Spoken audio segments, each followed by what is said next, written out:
In July 2010, the quiet town of Cedarville, Indiana, was rocked by the sudden disappearance of Jacob Callahan, a well-loved handyman known for his kindness and dedication to his community. By March 2011, the mystery deepened when Jacob's body was discovered buried under the patio of his own backyard. What began as a missing person case turned into a chilling tale of betrayal and greed. An investigation would reveal the dark secrets of his wife, Helena Callahan, and her lover Michael Trent, exposing the shocking lengths they went to for their forbidden love. On the crisp spring morning of March 6, 2011, Cedarville police officers were dispatched to a modest home on Willow Creek Drive. The air was still, carrying the faint scent of fresh grass, a stark contrast to the grim discovery that awaited.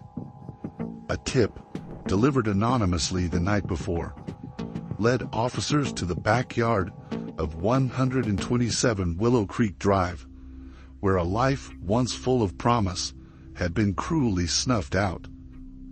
The house belonged to Helena Callahan and her new husband, Michael Trent, a couple whose lives seemed idyllic from the outside. As officers began digging under the neatly maintained lawn, the atmosphere grew tense.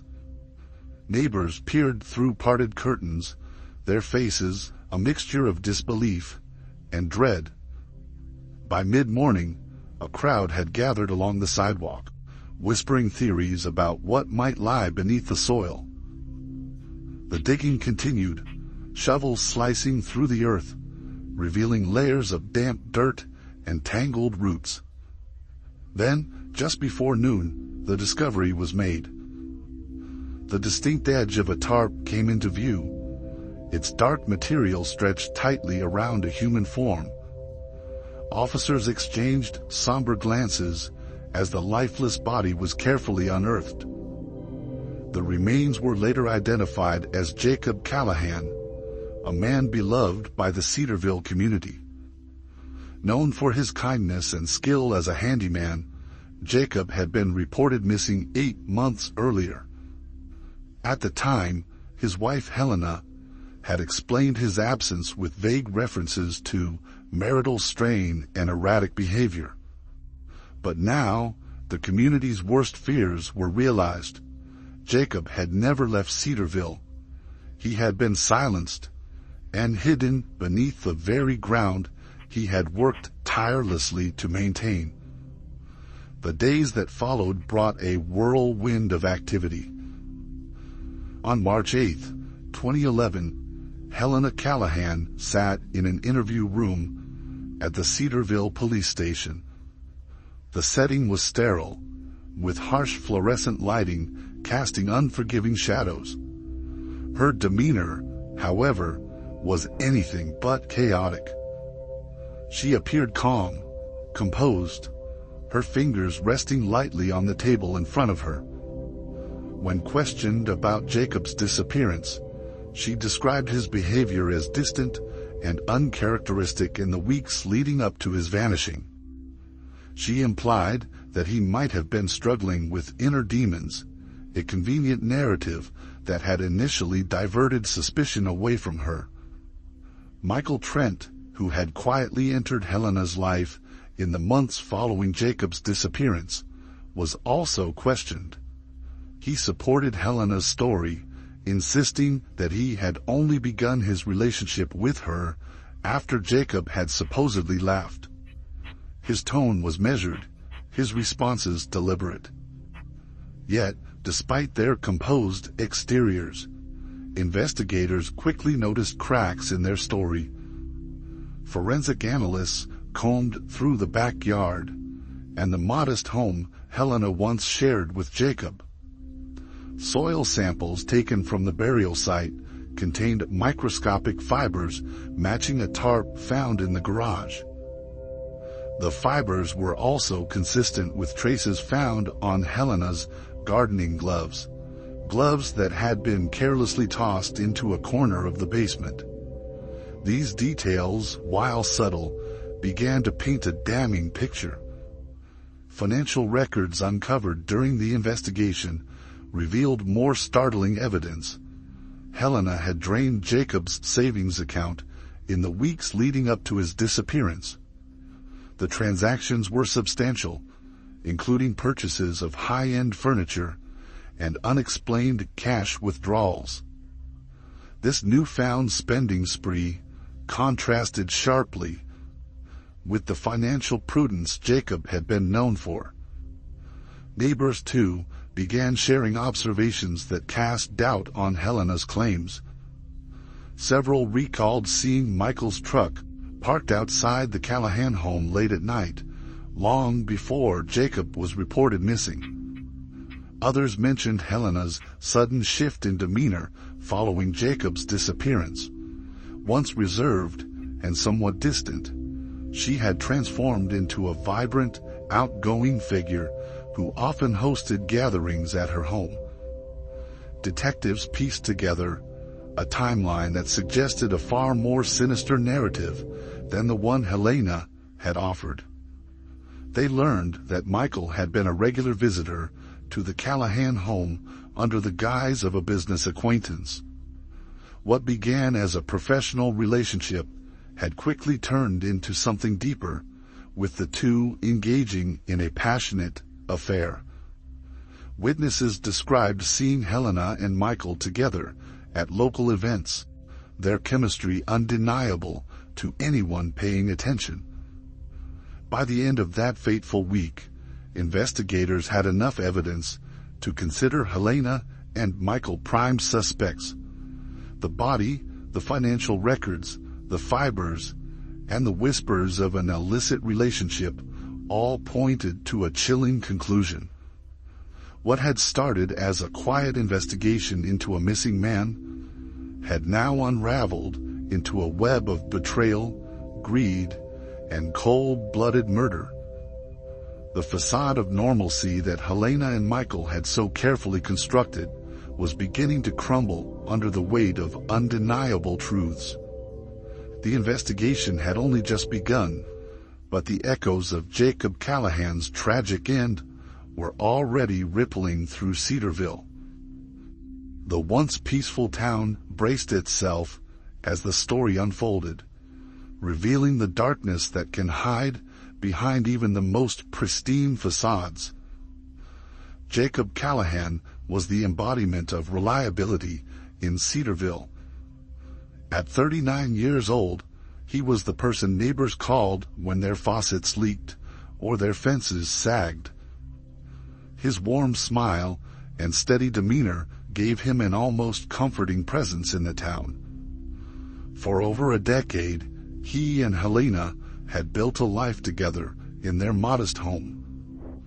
Though their marriage appeared strong to outsiders, cracks had started to form long before that fateful night in July 2010. Helena, once captivated by Jacob's stability, grew restless as years of routine dulled her ambitions. She longed for more excitement, more luxury, and more attention. Helena's dissatisfaction wasn't lost on Jacob, but he remained devoted. He continued to work long hours, believing that providing for her was enough. It wasn't. She began distancing herself emotionally, spending evenings at upscale events she claimed were for networking. It was at one of these gatherings in late 2008 that she met Michael Trent, a man whose charisma and ambition were everything Jacob was not. Michael, 42, had his own baggage. A recent divorce had left him seeking distraction, and Helena provided exactly that. Their connection was immediate and intoxicating. For months, they met in secret, their relationship fueled by shared dissatisfaction and dangerous fantasies of a different life. By the summer of 2010, their affair had intensified. Jacob, though unaware of the full extent of Helena's betrayal, sensed a change in his wife. On July 14, 2010, his suspicions became reality. Returning home early from a job, he found Helena and Michael together. The confrontation was as explosive as it was inevitable. Neighbors later recalled hearing muffled shouting from the house, but no one intervened. Inside, tensions escalated to a breaking point. Michael's temper, already heightened by fear of exposure, boiled over. What started as an argument became physical when he struck Jacob with a heavy blunt object from the kitchen. The room fell silent. Jacob's body lay crumpled on the floor, his lifeless form a stark reminder of how far things had spiraled out of control. Panic set in quickly. Michael was visibly shaken, but it was Helena who took charge. Her reaction was chillingly pragmatic. Seeing an opportunity to rid herself of the man she had grown to resent, she convinced Michael they had no choice but to cover up the crime. Together, they wrapped Jacob's body in a tarp, their hands trembling as they worked. Every sound seemed amplified: the rustle of the tarp, the scrape of the shovel, the hollow thud of dirt hitting the ground. Over the next few hours, they buried Jacob in the backyard. The chosen spot was not random. Helena had often spoken about installing a patio there, a detail that now served as the perfect cover. As the first rays of dawn broke over Cedarville, the once pristine lawn bore the marks of their gruesome act. Exhausted but resolute, Helena began crafting their alibi. By mid-morning, she had called a few friends, casually mentioning that Jacob had left the house after an argument the night before. Her tone was calm, her delivery flawless. In the days that followed, Helena set her plan into motion. She planted small details to support her narrative, mentioning Jacob's supposed growing dissatisfaction with his life to anyone who would listen. She even left a note in his handwriting on the kitchen counter, suggesting he needed time away. Meanwhile, Michael became a constant presence at the house. Though neighbors raised eyebrows at his frequent visits, Helena brushed off their concerns, claiming he was helping with home renovations. By December 2010, the transformation was complete. Michael had moved in, his belongings seamlessly integrated into the home he had once visited in secret. To the outside world, Helena seemed to have moved on from her husband's sudden departure.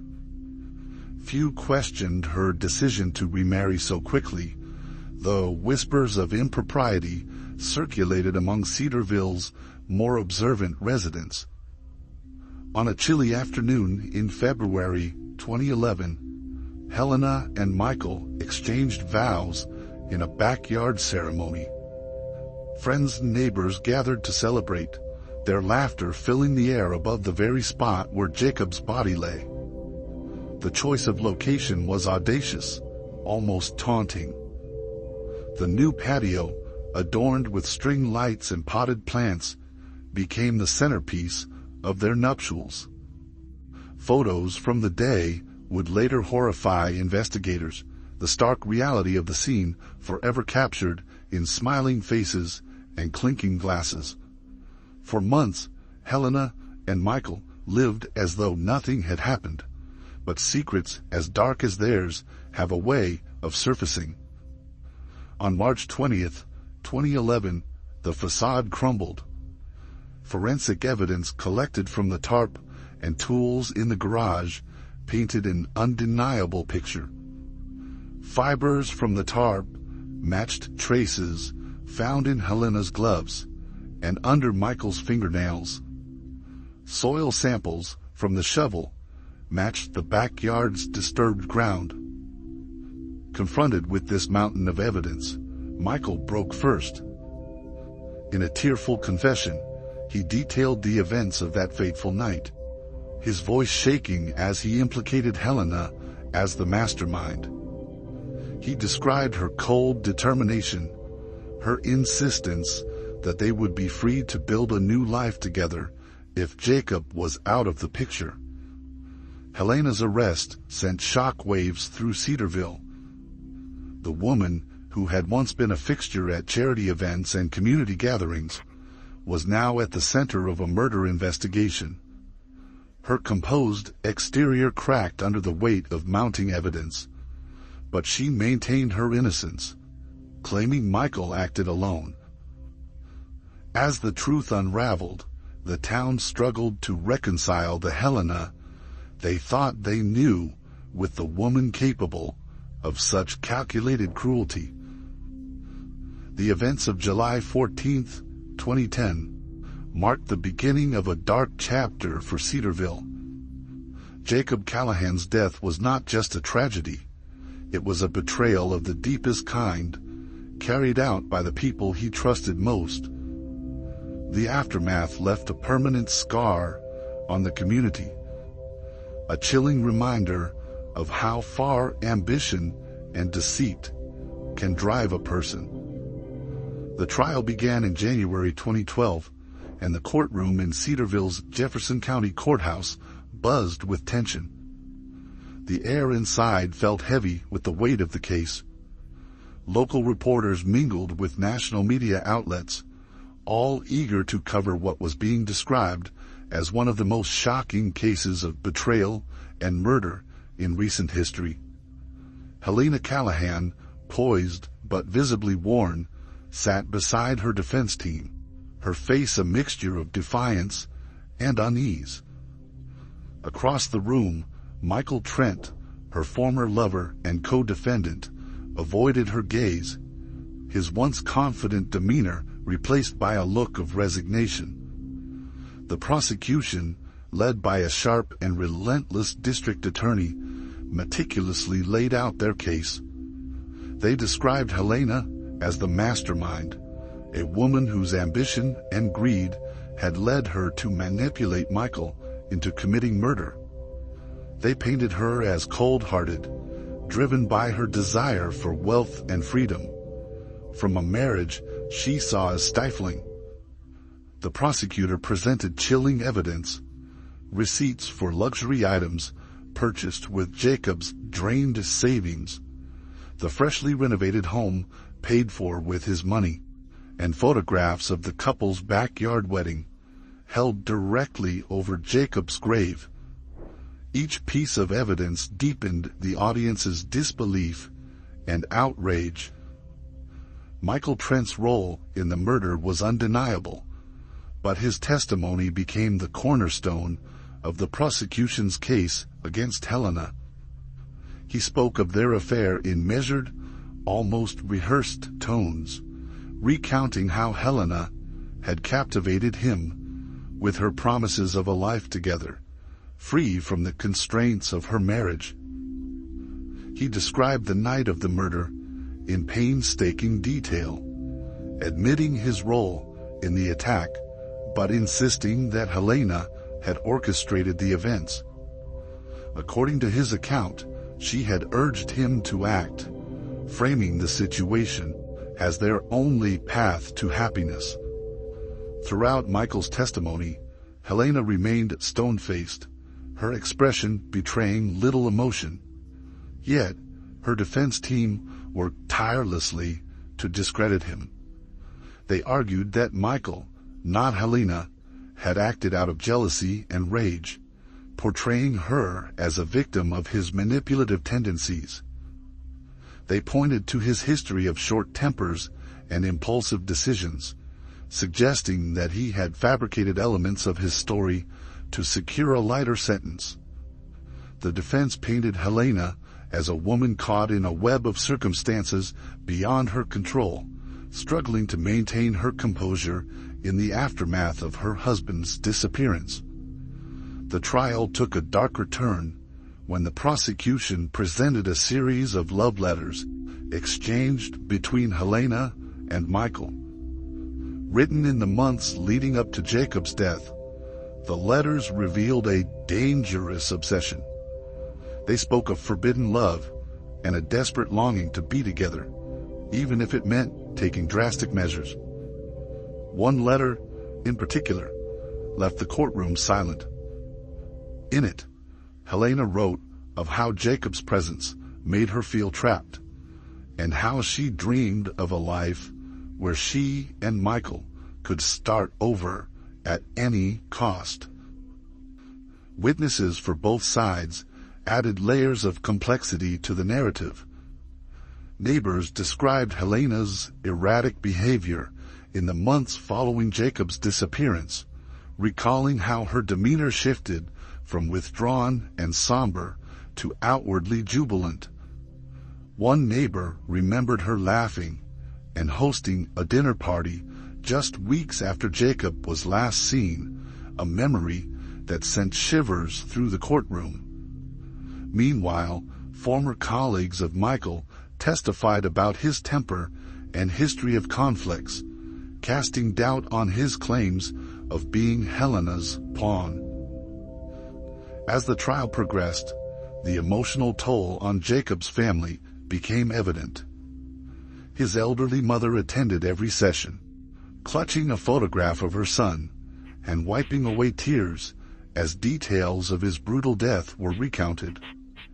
Friends of Jacob spoke of his kindness, his unwavering dedication to his work, and his dreams of building a better future with Helena. Their testimony served as stark reminders of the life that had been stolen and the void left behind. The trial reached its conclusion in early March 2012, nearly a year after Jacob's body had been discovered. On March 6, 2012, the jury delivered its verdict. The courtroom was packed, the air electric with anticipation. Helena was found guilty of first-degree murder. The verdict, a reflection of the jury's belief that she had orchestrated the crime. Her sentence was life without the possibility of parole, a judgment that sent a ripple of relief through Jacob's grieving family. Michael, having cooperated with the prosecution, received a 25-year sentence for second-degree murder, his cooperation earning him a reduced charge but sparing him no sympathy from the public. As Helena was led out of the courtroom, flanked by guards, she maintained the same composed exterior she had displayed throughout the trial. But for those who had followed the case, the verdict marked the end of a dark chapter. The story of Jacob Callahan's life and untimely death left an indelible mark on Cedarville, a small town forever changed by the chilling betrayal that had unfolded within its borders. The trial and its aftermath served as a somber reminder of the darkness that can lurk beneath seemingly perfect facades. For Jacob's family and friends, justice provided some closure, but the pain of his loss would linger for years to come. The case left Cedarville with an unshakable sense of loss. The streets, once filled with the hum of neighborly conversations and the laughter of children, now bore an air of solemnity. The Callahan home, where so many memories of Jacob had been made, stood as a somber reminder of the tragedy that had unfolded within its walls. By late 2012, Jacob's family decided to sell the property. They couldn't bear to see it anymore, a place that once symbolized love and hard work, now forever tainted by betrayal. The infamous backyard patio, the centerpiece of Elena's grim deceit, was the first thing to go. The new owners of the house, unwilling to live with its dark history, had it demolished. The ground where Jacob's body had been buried was turned into a small garden. Neighbors who passed by often noted the contrast, vivid flowers blooming where the darkest secret in Cedarville's history had been concealed. Yet the transformation couldn't erase the memory of what had happened there. Jacob's family channeled their grief into something meaningful. In early 2013, they established the Jacob Callahan Memorial Fund, a charitable organization designed to support local businesses and struggling families. Jacob had always been the kind of man who offered a helping hand, and his family wanted his legacy to reflect that spirit. The fund became a beacon of hope for Cedarville, a way to heal wounds and bring light to a community overshadowed by tragedy. Helena Callahan, meanwhile, adjusted to life behind bars. By 2014, she had granted several interviews to true crime authors and documentary filmmakers, each time maintaining her innocence. In carefully staged appearances, she spoke of her life as a victim of circumstance, claiming she had been manipulated by Michael and misunderstood by the public. She often portrayed herself as a woman who had been unfairly vilified, her words painting a picture of regret and defiance. For those who watched, however, her lack of genuine remorse was glaring. She avoided discussing Jacob, rarely mentioning his name, and focused instead on how the trial had robbed her of the life she had built. Despite her efforts to reshape the narrative, the people of Cedarville were unmoved. For them, the truth was clear. Helena had not just betrayed her husband, but had desecrated the trust of a man who had loved her unconditionally. To the community, her interviews served only to reinforce the image of a woman consumed by greed and ambition, willing to sacrifice anything or anyone to achieve her desires. Michael Trent's life after his release from prison would also become a subject of curiosity. His reduced sentence, granted for his cooperation, was viewed by many as a necessary compromise. But even after serving his time, he would never escape the shadow of his involvement. Those who knew him described a man haunted by guilt, his once charismatic demeanor replaced by a quiet, withdrawn existence. Unlike Helena, Michael did not seek the spotlight. He avoided public attention, retreating into anonymity, a stark contrast to the confident man who had once charmed his way into Helena's life. For Cedarville, the story of Jacob Callahan was more than a crime. It was a painful chapter that revealed the fragility of trust and the depths of human betrayal. His death became a cautionary tale, one often recounted in quiet conversations over coffee or during late-night porch gatherings. Parents would tell their children about Jacob's kindness and warn them of the dangers of ambition unchecked by morality. By 2015, the scars of the case began to fade, but they were never completely gone. The garden that replaced the patio flourished, its blooms a bittersweet symbol of resilience and renewal. The Jacob Callahan Memorial Fund had grown, helping dozens of families rebuild their lives. Yet, every time someone passed by the old Callahan home, they would remember. They would remember the man who had been taken too soon, the woman who had betrayed him, and the quiet strength of a community determined to move forward. And so, the question lingered, whispered in hushed tones or pondered in solitude. How does love turn so dark? Was it greed, lust, or something far more sinister?